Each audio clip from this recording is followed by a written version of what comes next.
Olá, queridos, tudo bem com vocês? Que bom que vamos chegar agora a um novo tema, a um novo estudo. Essa aula será dividida em duas partes e teremos também duas atividades voltadas para o tema desta semana, que é justamente quadrinhos, histórias em quadrinhos. Você já leu alguma história em quadrinhos? Você consegue reconhecer algum personagem desses que estão aqui em cima da minha mesa?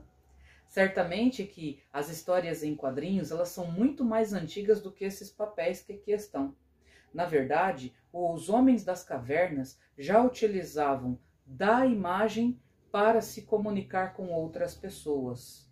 Então, se a gente for parar para pensar, os quadrinhos são justamente isso, uma história contada por meio de desenhos combinados com pequenos balões, como esse daqui, que representa o pensamento, esse outro aqui, que representa a narração, esse daqui, que representa a fala das pessoas.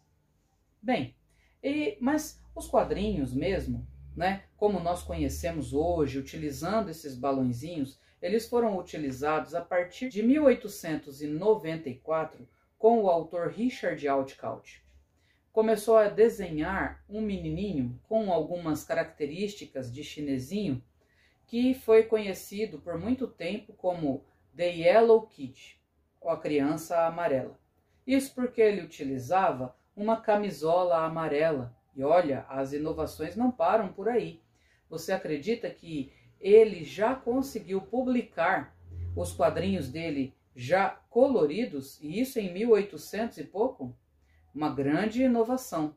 Os quadrinhos, por muitos anos, eles foram utilizados no próprio jornal. No jornal, havia diversão para toda a família. Se hoje nós temos uma grande facilidade de ler os quadrinhos já encadernados em pequenas revistinhas, que nós conhecemos como gibis ou HQs, no passado, a criança ficava ansiosíssima para que o pai lesse logo o jornal e deixasse o jornal lá para que ela fosse ler as histórias em quadrinhos que eram publicadas ali. No Brasil, essa tradição de combinar letras e desenhos já existiu desde 1837 com a primeira charge publicada aqui em um jornal. Também existe uma grande polêmica entre quem foi de fato o verdadeiro criador das histórias em quadrinhos. Pois em 1860, Ângelo Agostini continuou essa tradição de colocar desenhos em forma de sátira política e social nas publicações jornalísticas brasileiras. E em 1869 ele criou a primeira HQ brasileira chamada Nhoquim. Os quadrinhos, por algum tempo, eles foram mal vistos pelos adultos. Toda criança que lia quadrinhos não era assim muito bem vista pelos adultos. Achava-se que aquela leitura não valia de nada. Hoje nós temos uma outra percepção, uma outra impressão sobre os quadrinhos. Nós compreendemos que ele faz parte também da cultura brasileira, da cultura mundial. Aqui no Brasil, a representatividade de Maurício de Souza. Você sabe qual é a personagem principal do Maurício de Souza? Ele criou muitos personagens, mas essa que está aí na tela é a principal personagem dele, a Mônica. Essa menina animada, brincalhona e às vezes muito brigona é personagem principal da Turma da Mônica de Maurício de Souza. Também tivemos uma grande participação do Pererê. O Pererê é um personagem da história e dos mitos brasileiros, né, do folclore brasileiros, criados pelo Ziraldo. Olha que legal! Na Argentina, uma grande personagem que ficou mundialmente conhecida é esta que está aí na tela. Você lembra o nome dela? Exatamente, Mafalda. Idealizada e realizada pelo quadrinista Quino, ela está até nos livros de língua portuguesa. E olha, ela não é nada bem-humorada. Essa menina que detesta sopa e que gosta de ouvir as notícias do mundo é muito crítica e muito sabida. Também temos o Sapeca Calvin e o seu melhor amigo Haroldo. E o Charlie Brown, por que não dizer, juntamente com o seu cachorrinho Snoopy, que leva o nome da série. Então todos esses personagens vão fazendo parte da nossa infância, da nossa adolescência e vão chegando até a vida adulta, porque eles não têm fim. Todas as histórias em quadrinhos possuem início, meio e fim. E os diversos quadrinhos, os diversos quadradinhos em que são dispostos os desenhos, são feitos de maneira bem simples, mas muito objetiva. Como eu falei anteriormente, eles se utilizam de balões para a comunicação e, ao mesmo tempo, de onomatopeias para produzir os efeitos sonoros. Lembram-se daquelas onomatopeias que apareciam às vezes em algumas séries de TV, daquelas mais antigas, quando o Batman ia dar um soco no inimigo e que aparecia pó? Essas são as onomatopeias.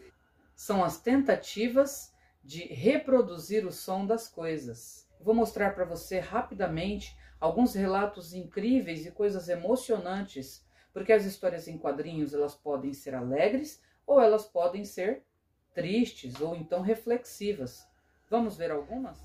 Esse daqui é o livro Gwen Pés Descalços e conta a história justamente do personagem mesmo do livro, que viveu na época da Segunda Guerra Mundial, quando os Estados Unidos lançaram uma bomba atômica na cidade dele, Hiroshima. Ele vai mostrando a cada passo o modo de vida da sua família. Você pode ver que ele ainda é em preto e branco, mas as histórias são dotadas de grande emoção e sentimento. Então, é muito interessante a gente ler, primeiro porque é uma leitura tão rápida que você quase não sente. E segundo, que é uma leitura muito curiosa e que mostra um pouco da cultura japonesa. Aqui a cena mais marcante e mais emocionante que você vai ver nos quadrinhos. Eu gostei muito desse texto, indico para você. Ele tem inclusive uma sequência, esse daqui é só o volume 1, mas ele vai contando toda a história do Japão após a bomba atômica. Esse daqui é o mouse. Você consegue reconhecer essa imagem que está por trás desse gatinho? Primeiro que esse gatinho está com um bigode muito estranho, não é? É exatamente isso que você está pensando. O autor desses quadrinhos chama-se Art Spiegelman e ele vai contar a história do pai dele e de todo o povo judeu que viveu na época dos campos de concentração nazistas. Se você observar bem, vai reparar que os ratinhos estão usando um pijama listrado. E é isso mesmo o que o livro quer dizer. Os gatos representam os nazistas e os ratinhos representam os judeus. Bem, a partir daí, você precisa ler a história para saber o final dela. Ah, só uma coisinha que eu esqueci. Esse daqui recebeu até um Pulitzer, que é um prêmio muito importante da literatura mundial. Esse daqui é o Retalhos. Olha só, enquanto aqueles fazem relatos históricos, esse daqui vai falar de amor. É um romance, dá uma olhada quantas páginas. É um romance muito bem desenhado e muito bem desenvolvido, contando a história real de um casal que se conhece, se apaixona e se relaciona. Vale a pena conferir.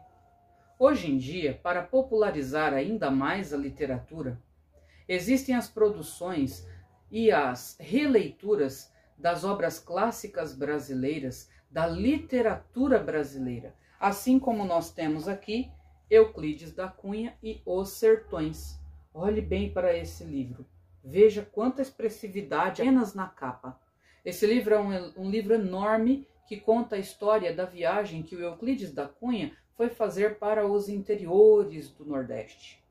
Aqui você percebe toda a narrativa feita de uma maneira muito suave e tranquila, com imagens fantásticas das coisas que ele viu, ouviu e presenciou. Outro livro que faz um grande sucesso entre os adultos, com certeza você já deve ter escutado, O Grande Sertão e Veredas, que é do João Guimarães Rosa.